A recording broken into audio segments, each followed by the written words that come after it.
हाँ जी बेटा। तो पाठ पढ़ रहे हैं हम पोएट्री सेक्शन का छाया मत छूना। छाया मत छूना कविता के माध्यम से कवि ये बताना चाहता है कि जीवन में सुख और दुख दोनों की उपस्थिति है। उपस्थिति का मतलब जीवन में सुख भी आएंगे तो दुख भी आते हैं। किसी का जीवन ऐसा नहीं है सुख से ही परिपूर्ण हो या दुख से ही परिपूर्ण हो। यानी कि सुख दुख जीवन में आनी जानी छाया की तरह है। जैसे दिन और रात होते हैं, जैसे धूप और छांव होती है, उसी तरह से जीवन में सुख दुख भी आते जाते रहते हैं। विगत के सुख को याद करके वर्तमान के दुख को और गहरा करना तर्क संगत नहीं है। तर्क संगत मतलब सही बात नहीं है।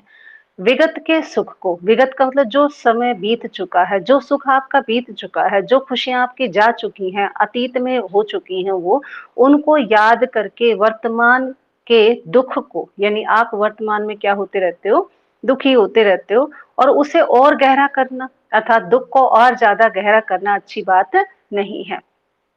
कवि के शब्दों में इससे दुख दूना होता है। क्यों? क्योंकि अगर हम ऐसा करेंगे तो ये जो है दुख ये और ज्यादा अधिक बढ़ जाएगा। ठीक है, वर्तमान में हम अगर दुखी हैं और पहले की सुख वाली बातों को याद करेंगे तो उससे हमारा मन ज्यादा दुखी होगा। विगत के सुखद कल्पना से चिपके रहना, विगत का मतलब जो सुख जा चुका है उसकी कल्पना कर करके, उसको याद कर करके और उससे चिपके रहना, उसी के सहारे जीवन जीना वर्तमान से पलायन करना है। वर्तमान मतलब फिर से मतलब तो ये हुआ कि आप वर्तमान में जी नहीं रहे, वर्तमान से भाग रहे हो, वर्तमान से दूर हो रहे हो। इसकी अपेक्षा ये है, इसके अलावा ये हो सकता है कि कठिन यथार्थ से रूबरू होना, यानी हम कठिन यथार्थ से, जो सच है, कठिन तो है क्योंकि दुख कठिन होता है, सच हमेशा कड़वा होता है। तो कहते ये जो दुख है, कठिन समय है, इससे रूबरू होना ही, रूबरू का हुक्म हमने का मतलब इसका सामना करना ही जीवन की प्राथमिकता है, जीवन का संदेश है कि सुख दुख आनी जानी छाया, और सुख दुख में हमें ऐसे पलायन नहीं करना चाहिए, जैसा है उसे भोगना चाहिए, चाहे वो अच्छा है या बुरा है। और सुख के पिछले सुख को याद नहीं करना चाहिए। अतीत कविता अतीत की स्मृतियों को भूलकर, ठीक है, पाठ परिचय आपका पढ़ा जा रहा है, जो बच्चे अभी बाद में जुड़ रहे हैं। कविता अतीत की स्मृतियों को भूलकर, तो ये जो कविता है आपको ये संदेश देती है, यानी पहली लाइन में आपका यहाँ दिया हुआ है कि पाठ आपको क्या, मूल उद्देश्य क्या है कवि के लिखने का इस पाठ को।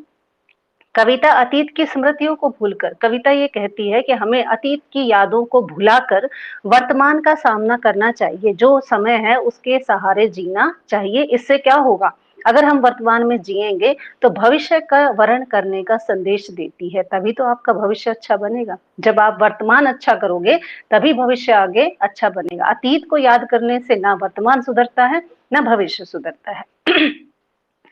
वह यह वह यह बताती है कि जीवन के सत्य को छोड़कर, यानी जीवन का सच है, सच क्या है कि जीवन में सुख दुख आते जाते रहेंगे। कहते ये जीवन का सत्य है, सत्य को छोड़कर उसकी छाया से भ्रमित होना। छाया का मतलब कि दुख दुख ही नहीं रहते, सुख सुख ही नहीं रहते, ऐसा नहीं है। हर किसी के जीवन में सुख दुख आते जाते रहते हैं, ये छाया की तरह है। और इसे भ्रमित रहना जीवन की कठोर वास्तविकता से दूर होना है। अगर आप इसी में कंफ्यूज रहोगे, असमंजस में रहोगे, भ्रमित रहोगे, कंफ्यूजन रहेगा, तो जीवन में आप कभी भी कठोर वास्तविकता से, यानी जो सच है उसका सामना नहीं कर पाओगे। इसलिए कविता यही कहती है कि हमें अतीत को भूल जाना चाहिए, वर्तमान में जीकर अपने भविष्य को सुधारना चाहिए। अब चलते हैं पीडीएफ पर, क्योंकि आपका कल जो पढ़ाया था उसको एक बार दोबारा रिवाइज करते हैं।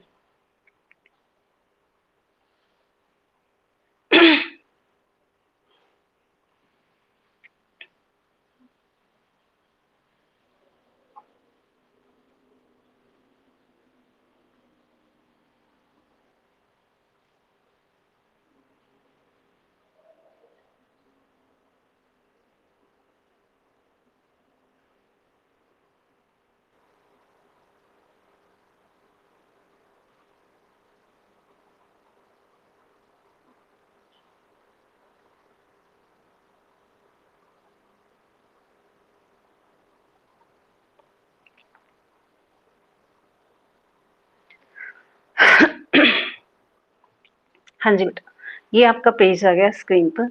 छाया मत छूना, ठीक है। छाया का मतलब है यहाँ पर अतीत की यादों को याद मत करना, छूना का मतलब स्पर्श करना, यानी आपके जीवन में बहुत सारी ऐसी यादें हैं, अच्छी भी हैं, बुरी भी हैं, सुखद भी हैं, दुखद भी हैं। उस अतीत की यादें, अतीत का मतलब होता है जो समय हमारा बीत चुका है, उन यादों को याद मत करना, ये कविता आपको संदेश देती है। कवि का कहना है कि हमें अतीत की बातों को याद करना नहीं चाहिए। उसको याद करने से क्या होता है कि मन दुगना दुखी होता है, यानी पहले ही दुखी होता है और याद करेंगे तो और ज्यादा दुखी होगा। तो यहाँ पर पहली लाइन है, छाया मत छूना मन होगा दुख दूना। छाया को नहीं छूना चाहिए, अर्थात अतीत की बातों को याद नहीं करना चाहिए। इससे क्या होगा, हे मन होगा दुख दूना, कि हे मनुष्य तेरा मन और ज्यादा दुखी होगा। दूना का मतलब दुगना दुखी होगा, ठीक है, दूना का मतलब दो नहीं है यहाँ पर, दुगना दुखी होगा। किसका मन, हे मनुष्य, अगर तुम अतीत की बातों को याद करोगे तो तुम्हारा मन और ज्यादा अधिक दुख से भर जाएगा, दुख होगा। जीवन में सुरंग सुधियां सुहानी। अब कवि कहता है ऐसा क्यों होता है, क्योंकि सभी के जीवन में, सुरंग का मतलब है रंग बिरंगी यादें, सुधियां का मतलब है अच्छी लगती हैं, सुहावनी का मतलब सुहाती हैं। हर किसी के जीवन में रंग बिरंगी सुंदर और अच्छी लगने वाली यादें होती हैं, और वो हर किसी को अच्छी लगती हैं, सुहाती हैं, अच्छी लगती हैं, लुभाती हैं। क्यों, क्योंकि आपके जीवन में भी बचपन में बहुत सारी ऐसी बातें हैं जो आज भी याद करते हो, ठीक है, उनको याद करके खुश होते हो। तो सभी के जीवन में वो खुशी के पल, वो सुख के पल, वो सुंदर रंग जो हैं वो सबके जीवन में होते हैं और सबको अच्छे भी लगते हैं। सुधिया का मतलब अच्छे लगना, याद करके उनको दोबारा से याद करके अच्छा महसूस करना, सुहाना, अच्छा लगता है। छवियों की चित्र गंध, छवि का मतलब जो छाया आप बना लेते हो, उनके चित्र आपकी आंखों के सामने आ जाते हैं। क्या कि बचपन में हम ऐसे खेलते थे, ऐसे होता था, तो वो छवि, वो छाया, वो जो चीजें याद करते हो, उनका चित्र आपके सामने आ जाता है। गंध फैली मन भावनी, और उन चित्रों की खुशबू, गंध का मतलब यहाँ बदबू नहीं है, खुशबू, यानी वो चित्र कल्पना के रूप में आपके सामने आ जाते हैं और उनकी खुशबू आपके सामने फैल जाती है, उनकी याद आपके सामने आ जाती है, और वो याद कैसी लगती है, मन भावनी, मन को भाती है, बहुत अच्छी लगती है। यानी हर किसी के जीवन में सुंदर रंगों की यादें होती हैं, और उन छवियों के चित्र जब हमारे सामने आते हैं या उनको जब हम याद करते हैं तो वो हमारे मन में एक खुशबू की तरह बस जाती हैं, मन को भाती हैं, मन को अच्छी लगती हैं। और ये हर किसी के जीवन में होता है, कवि कह रहा है हर किसी के जीवन में ऐसा है। अब यहाँ पर कवि अपनी पत्नी के बारे में बताता है, अपनी प्रियतमा के बारे में बताता है कि मेरे जीवन में भी ऐसा ही था। तन सुगंध शेष रही, बीत गई यामिनी। बीत गई यामिनी, यामिनी का मतलब होता है रात, ठीक है, लेकिन यहाँ पर रात का नहीं है, यहाँ का अर्थ क्या ले रहा है, दुख। कहते वो दुख बीत गया, समय चला गया, वो काली रात जो दुख से भरी थी वो बीत गई।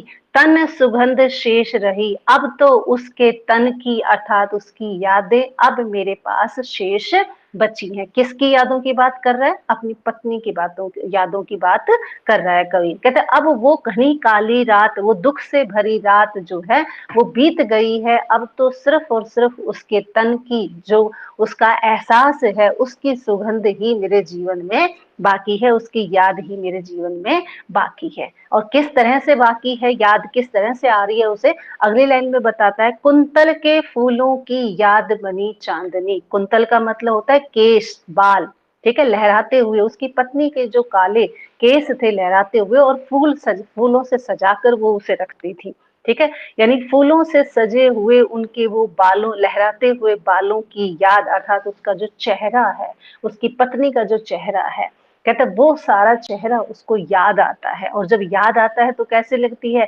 चांदनी रात जैसा सुकून देता है। चांदनी रात जैसा सुकून कैसे, जैसे चांदनी रात आपको बहुत सुंदर लगती है, उसी तरह से पत्नी के चेहरे पर बिखरे हुए बाल और सजे हुए फूलों से चेहरा जब उसको याद आता है तो वो चांदनी रात की तरह उसे क्या पहुंचाता है, सुख पहुंचाता है। यामिनी का मतलब रात और यामिनी का मतलब दुख। चांदनी का मतलब रोशन करना, रोशनी पैदा करना, और चांदनी का मतलब सुख। ठीक है, यहाँ पर दो प्रतीक अर्थ है बेटा साथ साथ, इन दोनों के सीधा भी अर्थ है और इसका प्रतीक अर्थ भी है। तो कहते पत्नी के जो फूलों से सजे बाल थे, उनका चेहरा जब मेरे सामने आता है तो वो मुझे सुख देता है। ठीक है, चांदनी जैसे सुकून देती है, राहत देती है, अच्छी लगती है, वैसे ही उसकी यादें भी मुझे क्या लगती हैं, अच्छी लगती हैं। भूली सी एक छुअन, ठीक है, भूली सी, ठीक है, उपमा अलंकार है। कहते वहां उसकी एक भूली भटकी सी जो याद है, ठीक है, एक छुअन वो मेरे को स्पर्श कर जाए, ठीक है, उसकी भूली भटकी याद भी अगर मेरे मन में एक बार आ जाए, बन जाए, बनता हर जीवित क्षण मेरा जीवन जो अभी मृत के समान लगता है, मुझे मुरझाया मुरझाया सा लगता है, वो फिर से जीवित हो जाता है। अर्थात आप हताश और निराश जब होते हो तो कुछ सुख के पलों को याद कर लेते हो तो आपके मन के अंदर उत्साह भर जाता है। उसी तरह से कवि कह रहा है कि मेरी पत्नी की भी याद, एक भूली भटकी सी याद मेरे हृदय में जब आती है तो मेरे हृदय को वो क्या है, जीवित कर जाती है, प्रेरणा दे जाती है, मुझे खुशी से भर जाता है मेरा वो पल, वो ऐसा लगता है जैसे मैं फिर से जीवित हो उठा हूं। छाया मत छूना मन होगा दुख दूना। अब कवि कह रहा है कि इसलिए कवि कह रहा है कि मेरे को बार बार देखो उसकी याद आ रही है, उन सुखों की याद आ रही है, तो कह रहा है इसलिए आपको भी अपने अतीत को जैसे मैं याद कर रहा हूं वैसे आपको अपना अतीत याद करना नहीं चाहिए हे मन, हे मनुष्य। क्यों? क्योंकि ऐसा करने से होगा दुख दूना, कि मन और ज्यादा अधिक दुगना दुखी होगा और ज्यादा अधिक पीड़ा होगी आपको, इसलिए अतीत की बातों को याद ना करें।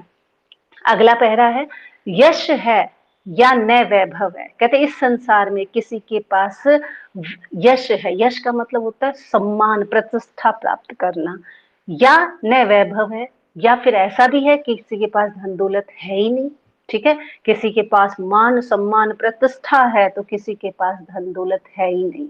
किसी के पास मान है, सम्मान है, न शर्माया, किसी के पास पूंजी नहीं है। लेकिन जिसके पास है वो भी, जिसके पास नहीं है वो भी इन सब को पाना चाहता है। किसको? मान सम्मान को पाना चाहता है, धन दौलत को पाना चाहता है, सम्मान को पाना चाहता है।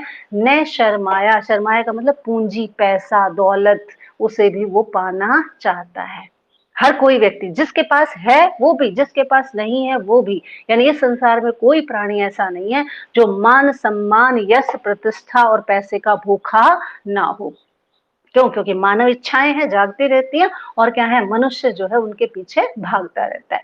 कहते जितना तू दौड़ा इनके पीछे, किनके पीछे? जो ऊपर लाइनें दी गई हैं, यश मान सम्मान प्रतिष्ठा पैसा पूंजी, इनके पीछे जितना तू दौड़ा उतना ही भरमाया, उतना ही तू भ्रमित हो जाएगा। हे मनुष्य, तू जितना इसके पीछे भागेगा, ये धन दौलत मान सम्मान वैभव ये सब तुझे क्या कर रही है, भ्रमित कर रही है, कंफ्यूज कर रही है, तुझे जीने के लिए इधर उधर डोल रहा है तेरा मन। क्यों भ्रमित इसलिए होता है? क्योंकि और पाने की चाह मनुष्य में होती है, और कोई व्यक्ति ऐसा नहीं है कि एक इच्छा पूरी हो जाए तो दूसरी मांगे ना, ऐसा होता नहीं है। जैसे एक इच्छा पूरी हो गई, भगवान अब की बार ये दिला दो, आगे से कुछ नहीं मांगूंगा, और उसके बाद फिर इच्छाएं जागती हैं। तो मनुष्य की इच्छाएं कभी खत्म नहीं होती, और मनुष्य की इच्छाएं खत्म ना होने के कारण वो क्या करता है, वो भागता रहता है संसार में, धन दौलत मान सम्मान प्राप्त करने के लिए जितना दौड़ता है, जितना भागता है उसके पीछे,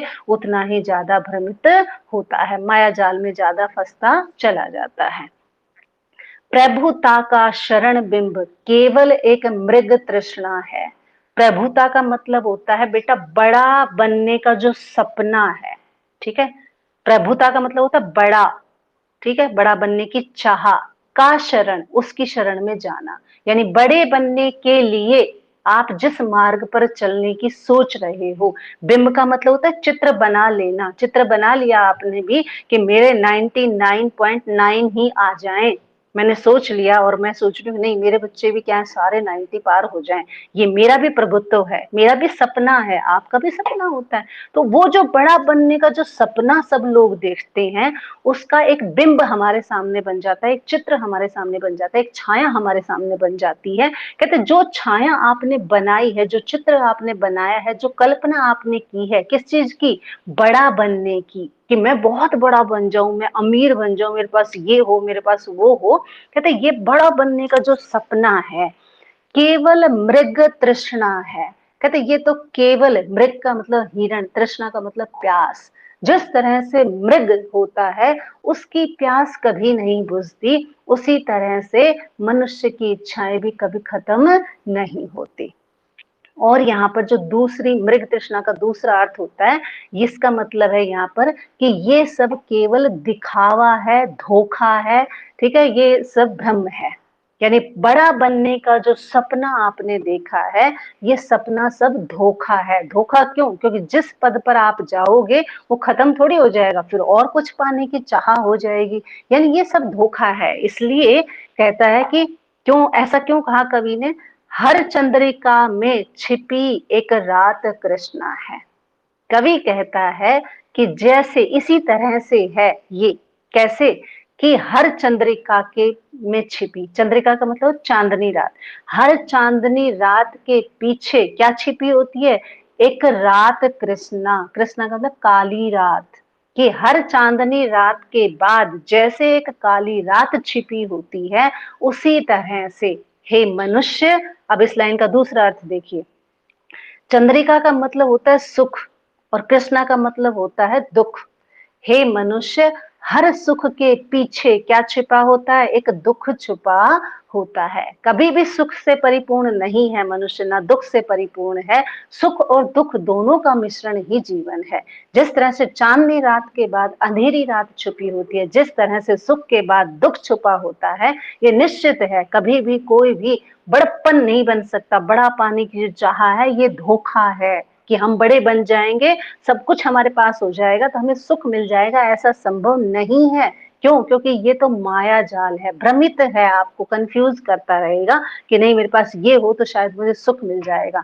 गाड़ी हो, बंगला हो, नौकर हो, चाकर हो, उसके बाद भी सुख नहीं है कईयों को। तो कहते हैं ये सब बड़ा बनने का जो सपना है ये एक धोखा है, ठीक है, एक भ्रम है ये। कैसे? जिस तरह से चांदनी रात अच्छी लगती है, लेकिन क्या चांदनी रात हमेशा रहती है? नहीं, उसके बाद दुख आता है, रात आती है। उसी तरह से सुख के बाद दुख, दुख के बाद सुख आता जाता चलता रहता है, चलता जाता है। जो है यथार्थ, अब कवि सलाह दे रहा है, क्या दे रहा है आपको? प्रेरणा दे रहा है कि जो है यथार्थ, जो है यथार्थ का मतलब सच, जो सच है। और सच क्या है? जो वर्तमान में हो रहा है हमारे साथ, ठीक है, जो भी आप वर्तमान में जी रहे हो, अच्छा या बुरा दोनों हो सकते हैं। जो सच है कठिन है, लेकिन कठिन होता है। जो सच है वो कड़वा होता है, कठिन होता है। क्यों? क्योंकि दुख जो है वो झेलना पड़ता है, और दुख ये तो है ही, आप भी कई बार देखते होंगे भाई जो है वो तो काटना पड़ेगा। तो ये जो दुख है, ये जो समय है, ये यथार्थ है, यही सच है जो वर्तमान में है, ये सच है, कठिन है, उसका तू पूजन कर, इससे भाग मत। कवि कह रहा है इससे भागना नहीं है, उसकी तुझे पूजा करनी है। क्योंकि जो समय है उसको ही पूजना, उसके ही हिसाब से चलना ही तो मनुष्य का कर्म है। यानी वर्तमान में जीना ही मनुष्य का कर्म है। तो कहते जो कठिन समय है उसका तू पूजन कर, अर्थात तू उसे पूज, तू उसका वर्ण कर, उससे भाग मत, उसी के साथ जी, उसके साथ ही तेरे को जीवन जीना पड़ेगा। जो है जैसा समय उसी के हिसाब से तेरे को काटना पड़ेगा, चाहे वो अच्छा है या बुरा है। कठिन है माना, ठीक है, दुख में कठिन समय लगता है, लेकिन कहते हैं दुख का समय भी निकल जाएगा, लेकिन हमें उसका क्या करना पड़ेगा? सामना करना पड़ेगा, पूजना पड़ेगा, उसे काटना पड़ेगा, उसके साथ समय व्यतीत करना पड़ेगा, चाहे सुख है या दुख है। क्यों? क्योंकि ये एक जीवन है, आनी जानी छाया है। जैसे चांदनी रात के बाद अंधेरी रात आती है, हर कोई बड़ा बनना चाहता है, लेकिन ये सब छल है, कपट है। क्यों? क्योंकि मनुष्य जितना इसके पीछे दौड़ता है उतना ही क्या है, भ्रमित होता रहता है। तो इसलिए सलाह दे रहे हैं कवि कि हे मनुष्य, इसलिए जो समय है कठिन जरूर है, लेकिन उसका सामना कर, उसके साथ अपना जीवन वर्तमान में जीना पड़ेगा, तभी तेरा जीवन सफल होगा। क्यों? अगर ऐसा नहीं किया तो क्या होगा?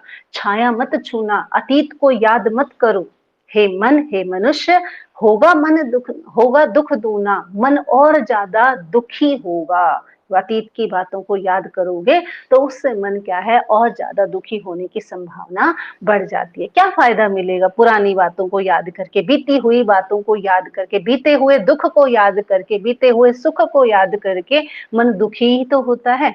ठीक है, क्या कुछ मिलता है? बस पल भर के लिए थोड़ा सा सुकून मिल जाता है। जैसे कवि को अपनी पत्नी की याद जब आती है तो थोड़ी सी देर के लिए वो जीवित हो पड़ता है, हताश और निराश नहीं होता, सुख से परिपूर्ण एहसास जो है उसके जीवन में उमंग भर देता है। लेकिन वो क्या है? वो क्षणिक है, धोखा है एकमात्र, बस। उसके बाद क्या हुआ? वैसा का वैसा। तो कह रहे इसलिए छाया को छूना नहीं चाहिए। ठीक है, दो पहरे बता दिए, अब तीसरे पर चलते हैं। दुविधा हत साहस है, दिखता है पंथ नहीं। कहते मनुष्य के जीवन में सुख दुख आते रहते हैं, ये तो हम मानते हैं और आप भी मानते हैं। दुविधा का मतलब होता है परेशानी, कठिनाई, ठीक है, समस्या। जब समस्या सामने होती है, जब कठिनाई सामने होती है, जब परेशानी सामने आ जाती है, हठ का मतलब होता है कमजोर पड़ जाता है, साहस का मतलब हिम्मत। कहते जब हमारे सामने कठिनाइयां आती हैं, हमारे सामने परेशानियां आती हैं, तो हमारा साहस, हमारी हिम्मत, हद का मतलब कमजोर पड़ जाती है। जब बहुत सारी कठिनाइयां एक साथ ऊपर नीचे आ जाती हैं, तब हमारी हिम्मत क्या दे जाती है? जवाब दे जाती है। और ऐसा होता है। ठीक है, हम ये सोचते हैं एक मुसीबत, ओहो एक और आ गई, ओहो एक और आ गई। यानी कि मुसीबत पे मुसीबत जब आती रहती हैं, तो व्यक्ति एक मुसीबत से तो हिम्मत से क्या है, मुसीबत का सामना कर लेता है, दूसरी का भी कर लेता है, तीसरी का भी कर लेता है। लेकिन जब लगातार कई मुसीबतें जब आती है, एक के ऊपर एक मुसीबत आती है, तब ऐसे में कमजोर व्यक्ति का क्या पड़ जाता है? साहस कमजोर हो जाता है, हिम्मत हार जाता है व्यक्ति। और फिर ऐसे में क्या होता है? दिखता है पंथ नहीं, कोई रास्ता, पंथ का मतलब रास्ता, उम्मीद, किरण। ठीक है, उसे कोई भी उम्मीद की कोई किरण, कोई रास्ता, कोई सुझाव उसे नजर नहीं आता।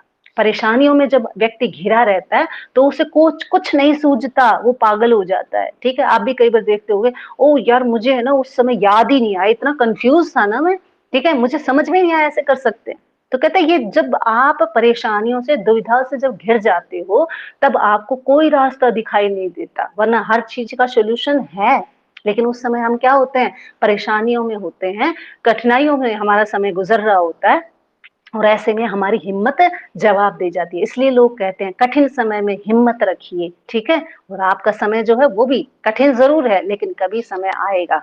क्यों? क्योंकि रास्ता जरूर खुलेगा, उम्मीद की किरण जरूर निकलेगी। सूर्य रोज छिपता है लेकिन सुबह निकलता है, तो इसलिए उम्मीद की किरण आपने छोड़नी नहीं है, रास्ता जरूर होगा। लेकिन फिर भी कई बार होता है कि जब हम सारी तरफ से मुसीबत से घिर जाते हैं, तब हमें कोई किरण की, उम्मीद की कोई किरण, कोई रास्ता नजर नहीं आता।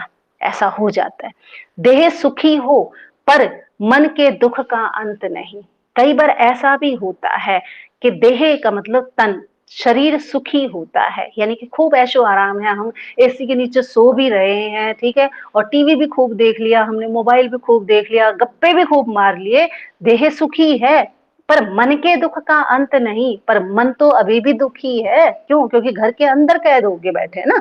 तो इसलिए कहते हैं कि कई बार ऐसा होता है, सारी सुख सुविधाएं होती हैं हमारे पास, देह सुखी होती है, ऊपरी तौर से तो हम क्या हैं, सुखी दिखाई देते हैं, लेकिन मन अंदर ही अंदर क्या होता रहता है? दुखी होता रहता है। क्यों? क्योंकि बड़ा बनने की जो चाह है वो पूरी नहीं होती, जो हम चाहते हैं वो पूरी नहीं हुई ना, इसलिए मन क्या होता रहता है? दुखी होता रहता है, अंदर ही अंदर घुटता रहता है। लेकिन दुख का तो अंत नहीं है ना, यानी मन के अंदर जो दुख है उसका क्या करें, उसका तो अंत नहीं है, वो तो दुखी है। ऊपर से भले ही हम सुखी और खुशी नजर आ रहे हो, लेकिन मन अभी भी दुखी होता है। अब कवि कह रहा है ठीक उसी तरह से मन दुखी क्यों होता है आपका? ठीक है, किस लिए दुखी होता है? कहते इसलिए दुखी होता है, एक दुख है न चांद खिला शरद रात आने पर।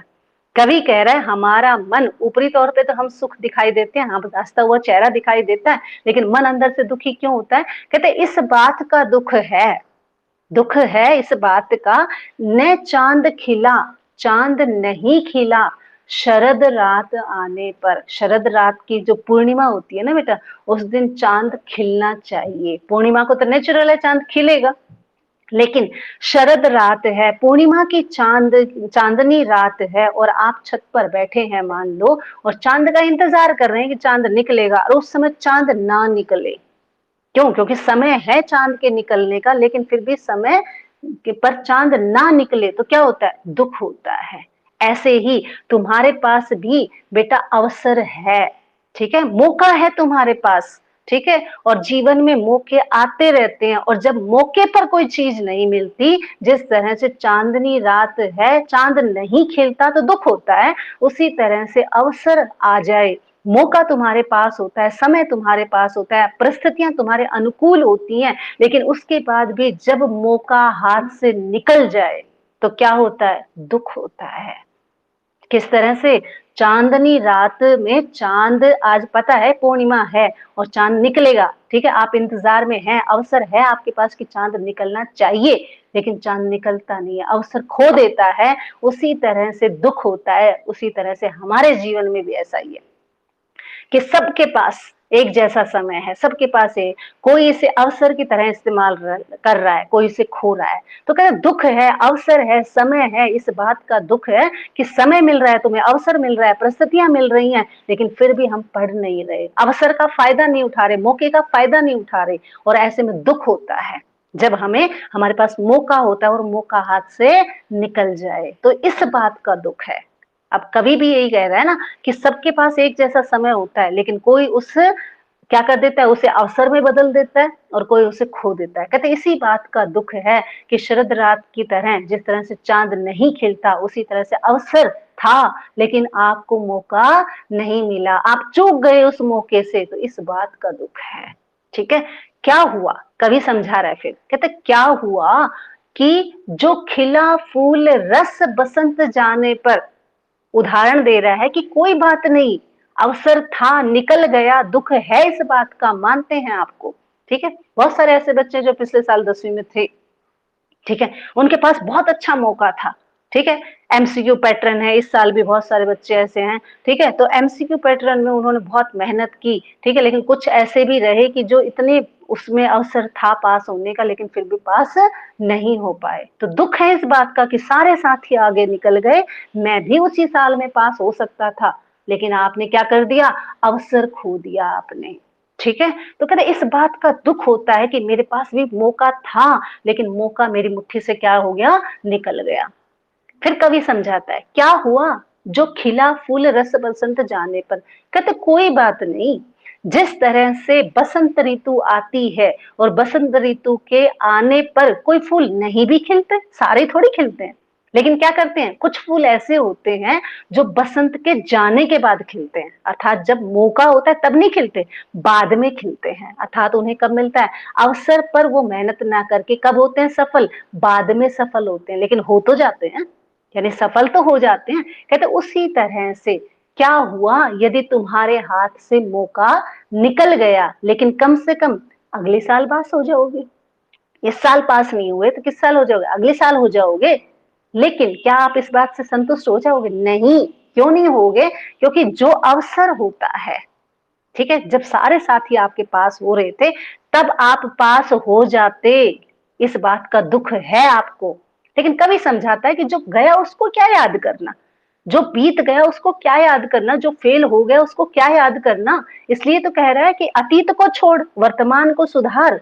वर्तमान में जो मिल रहा है, चाहे भले ही वसंत के जाने के बाद फूल खिला हो, चाहे अवसर निकलने के बाद तुम्हें मौका मिला हो, लेकिन मिला तो सही, उस पे तो ध्यान देना चाहिए ना। लेकिन हम क्या करते हैं, जो मिला नहीं उस पे रोते रहते हैं, और जो आगे आने वाला जो अवसर है उसको देखते नहीं है। ठीक है, बसंत निकल जाता है उसके बाद भी फूल खिलते हैं, अवसर निकल जाता है उसके बाद भी सफलता मिलती है बेटा, तो उसके बावजूद भी आपको प्रयास करना चाहिए। लेकिन हम क्या हो जाते हैं, हताश हो जाते हैं, निराश हो जाते हैं। क्यों? क्योंकि हम पिछले साल को याद करते रहते हैं, हाय पिछले साल अगर मैं पढ़ लेता तो पास हो जाता, पिछले साल अगर ऐसा कर लेता तो पास हो जाता, पिछले महीने अगर मैं पढ़ लेता तो आज कॉपी पूरी होती। तो इसमें क्या है कि बच्चा पिछला ही याद करता रहता है। कहते कोई बात नहीं, ऐसा नहीं है, जीवन में सुख दुख आते रहते हैं, हताश मत होइए, निराश मत होइए, क्यों? क्योंकि बसंत के जाने के बाद भी फूल खिलते हैं, तो अवसर निकलने के बाद भी और भी मौके हैं तुम्हारे पास, कम से कम उन्हें तो संभालो। लेकिन हम क्या करते थे, पिछली बातों को याद करते रहते हैं, अगला नहीं सुधारते। ठीक है, पिछली बातों को याद करेंगे तो अगला भी बिगड़ जाएगा। इसलिए क्या है, जो हो गया, जो बीत गया, जो समय निकल गया, जो अतीत है उसे भूल जा और क्या कर, अपना वर्तमान का वर्ण कर, वरना क्या होगा, मन दुगना दुखी होगा। जो न मिला भूल उसे, कवि सलाह दे रहा है कि जो मिला ही नहीं तुझे उसे भूल जा, और तू कर भविष्य का वरण, की आगे की सुधार। जो बीत गया उसे छोड़ दे, वर्तमान में जी और भविष्य को सुधार, क्योंकि वर्तमान में जिएगा तभी तो भविष्य सुधरेगा। आज लिखोगे तभी तो कल कॉपी पूरी होगी। अब यही करते रहोगे तो मेरा तो पिछला पूरा नहीं है, मेरा तो पिछला पूरा नहीं है, तो बेटा पिछला जो है वो छोड़िए, लेकिन आज भी अगर पढ़ना शुरू कर दिया, आज भी अगर आपने प्रॉपर काम करना शुरू कर दिया, तो आगे का भविष्य तो सुधर जाएगा। आगे के पेपर तो अच्छे होंगे, जितने पढ़ लिए चैप्टर उतने तो अच्छे होंगे। तो इसलिए कह रहे हैं, जो नहीं मिला उसे क्यों अफसोस कर रहे हो? ठीक है, उस पर मत ध्यान दीजिए, जो चल रहा है उसको संभालिए और तू भविष्य का वर्ण कर, अर्थात भविष्य के बारे में सोच कि आगे क्या करना है। जो गया उसे भूल जा। क्यों? अगर तूने ऐसा नहीं किया तो क्या होगा, छाया मत छूना, अतीत को याद मत करो, बीते हुए समय को याद मत करो कैसा था। क्यों? क्योंकि वो आपके मन को क्या करता है, दुखी ही करता है, आपको जीने नहीं देता, आपको कचोटता रहता है, वो यादें आपके मन में आती रहती हैं। कवि कहता है, माना कि जो पिछली यादें हैं, दुख को कोई याद नहीं करता, सुख को याद करते हैं।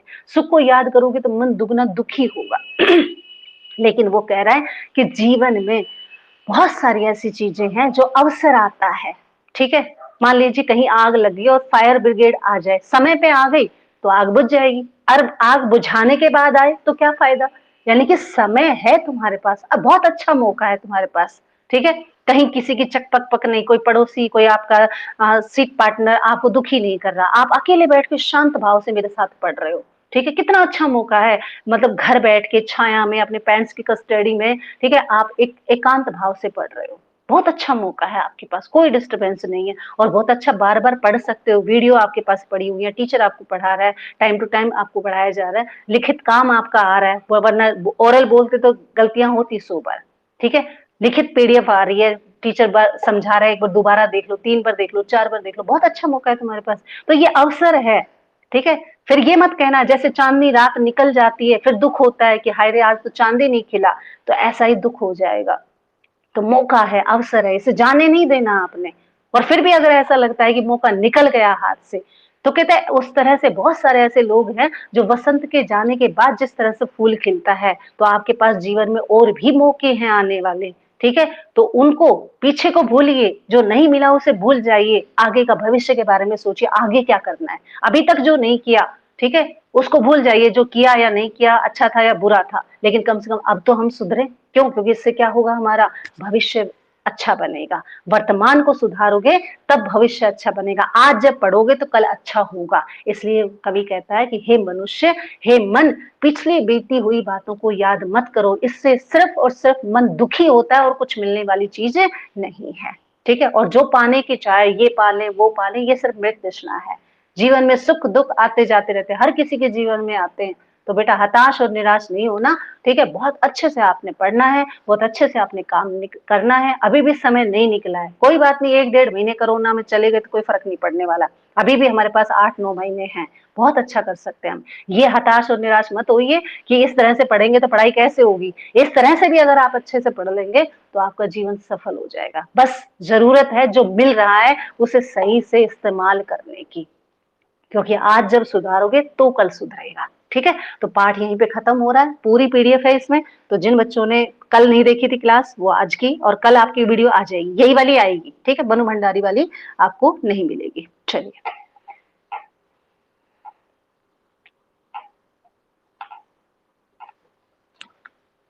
हाँ जी बेटा, कोई डाउट किसी को नहीं है तो आप क्लास को लीव कर दीजिए, बाकी जिसको डाउट है, ठीक है, वो यहाँ रुक जाएगा। हाँ जी, कुछ बोल रहे थे, आवाज नहीं आई बेटा। बेटा आपके पास ही नहीं आ रही है, बाकी तो सबके पास पहुंच रही है। हेलो, जितने जुड़ रहे हैं उतनी आवाज आ रही है। हाँ, तो बेटा एक बच्ची को क्यों नहीं आ रही, उसका नाम मैसेज आया हुआ मेरे पास, मैडम आवाज नहीं आ रही। चलिए कोई बात नहीं, आप क्लास को लीव कर दीजिए बेटा, और जिसको डाउट है वो रुक जाओ। ठीक है, पूछते रहो साथ साथ, ऐसे नहीं वेट नहीं करना, एक पूछ लो ताकि आपको पता चल जाए जिसको कुछ पूछना है।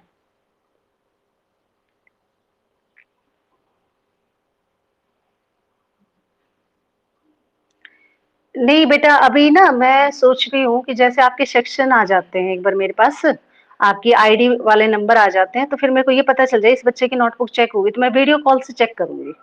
ठीक है, जैसे बच्चा जिस दिन बता दूंगी कि आपको बेटा आज ये वाली आईडी नंबर है, आज ये 5 बच्चे अपने अलर्ट रहें, 4 से 5 या 5 से 6 शाम को, तो मैं कॉल करूंगी, आप अलर्ट रहें अपनी कॉपी लेकर, और आपने क्या है, बैक वाला जो वो है आपका कैमरा ऑन करके, और आप अपनी ऐसे पेज पे और पलटते रहना और चेक हो जाएगी। पीडीएफ बना बना के भेजने में बहुत टाइम लगेगा बेटा। ठीक है, एक एक लेसन लूंगी, एक एक हो जाएगा। ठीक है, या फिर कभी कभी ऐसे भी कर लेंगे जिस दिन क्लास जिस दिन पहले ऑफ हो जाएगी वैसे भी चेक कर लेंगे। ठीक है, चलिए, और कोई, और कोई? हाँ जी, हाँ भाई, और किसी को डाउट है बेटा? क्लास लीव करो बेटा, आगे क्लास भी है मेरी। चलिए।